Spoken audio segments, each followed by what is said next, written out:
नमस्कार दोस्तों, crazy truth में आपका स्वागत है। दोस्तों, आज की यह सच्ची घटना विनोद पांडेय जी ने पूरी दुनिया के सामने रखी है। दोस्तों, विनोद जी हमें लिखते हैं कि हाल ही में उनके साथ एक ऐसा चमत्कार होता है जिससे उनके होश उड़ गए थे। दोस्तों, विनोद जी बताते हैं कि अगर महादेव नहीं होते तो उनकी लड़की की शादी नहीं हो पाती। दोस्तों, विनोद जी महादेव के अनन्य भक्त है। वे बताते हैं कि वे हर साल केदारनाथ मंदिर दर्शन करने जरूर जाते हैं। वे बताते हैं कि उनकी महादेव के प्रति एक अलग ही आस्था है। दोस्तों, विनोद जी के इस घटना का अंत सुनकर आपके रोंगटे खड़े हो जाएंगे, आपका रोम रोम दहल जाएगा। दोस्तों, विनोद जी ने लिखा है कि मैं एक रेलवे के कर्मचारी हूँ। मेरे परिवार में मेरी पत्नी, बड़ी बेटी और एक बेटा है। वैसे तो मैं बिहार के छोटे से गाँव का रहने वाला हूँ, लेकिन मेरी जॉब मुंबई सेंट्रल रेलवे में है, तो मैं अपने पूरे परिवार के साथ मुंबई में ही रहता हूँ। सब कुछ बहुत अच्छा चल रहा था। बेटे की भी नौकरी एक सॉफ्टवेयर कंपनी में लग गई थी। बेटी को भी मैंने अच्छे से पढ़ाया लिखाया। रेलवे से भी रिटायर होने के 2 साल बचे थे,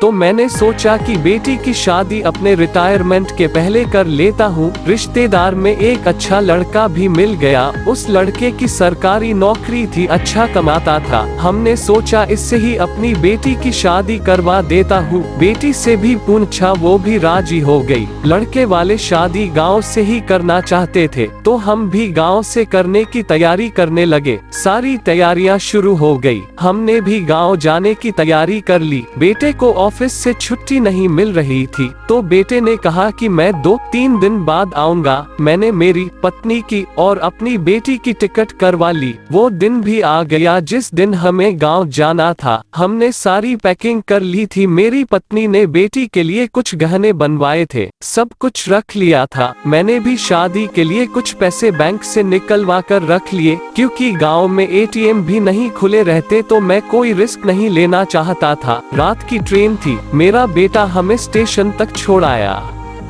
हम ट्रेन में बैठ गए। ट्रेन भी टाइम से ही चल दी। रात के लगभग 10 बज रहे थे। मैंने अपनी पत्नी से बोला, अब खाना खा लेते हैं। खाना खाकर हमने लाइट्स ऑफ कर दिया। लगभग सब सो गए थे, लेकिन पता नहीं क्यों मुझे नींद नहीं आ रही थी। बारिश भी बहुत तेज हो रही थी। अचानक से ट्रेन रात में एक घने जंगलों के बीच रुकी। मैंने सोचा बारिश की वजह से होगा कुछ दिक्कत, इसलिए रुक गई होगी। लेकिन ट्रेन के डब्बों में अचानक से कुछ आवाजें आ रही थी। लोग इधर उधर भाग रहे थे। एक आदमी भाग रहा था, तो मैंने उससे रोककर पूछा कि भाई आखिर क्यों भाग रहे हो और ये शोर कैसा? वो बिना कुछ बोले ही वहाँ से भाग गया। फिर पास में ही एक आदमी बैठा हुआ था। उसने बताया कि लगता है ट्रेन में चोर घुस आए हैं। उस आदमी ने बताया कि वो हर हफ्ते उस ट्रेन से सफर करता है। उसके साथ पहले भी ये घटना हो चुकी है। उस आदमी ने कहा कि अगर तुम्हारे पास कोई कीमती चीज नहीं है तो चिंता की कोई बात नहीं है, वो लोग तुम्हें कुछ नहीं करेंगे।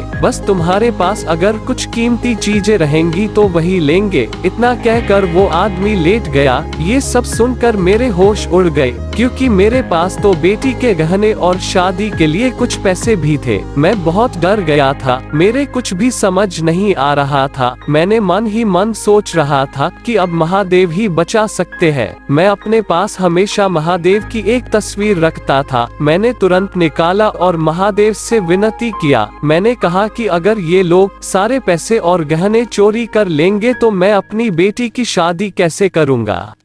अब वो चोर और पास आ गए थे। अब मेरी घबराहट और बढ़ रही थी, लेकिन कुछ ही देर में एक ऐसा चमत्कार हुआ जिसे देखकर वहां खड़े लोगों के होश उड़ गए। जंगल के बीच से मधुमक्खियों का एक झुंड आया और उन चोरों के काटने लगी। जितने भी चोर थे सब इधर उधर भागने लगे। हैरानी की बात तो ये कि उन मधुमक्खियां ने और किसी को नहीं काटा। यह सब देखकर वहां के लोग दंग रह गए और वो चोर वहां से तुरंत ही भाग गए। चोरों ने जितने भी बैग लिए थे और जितनी भी चोरी की थी सब कुछ छोड़ के भाग गए। इतने में ट्रेन भी चल पड़ी। पूरे ट्रेन में चर्चा होने लगी, आखिर ये मधुमक्खियां आए कैसे और सिर्फ उन चोरों को ही क्यों काटी। लेकिन मैं तो समझ ही गया था कि ये किसका चमत्कार है। दोस्तों, मैंने मन ही मन सोचा कि महादेव आपने मुझे बहुत बुरे दुहक से बचा लिया और मैं शादी खत्म होने के तुरंत बाद ही आपके दर्शन करने आऊंगा। दोस्तों, फिर हम सही सलामत गांव पहुंच गए और बेटी की शादी अच्छे से हो गई।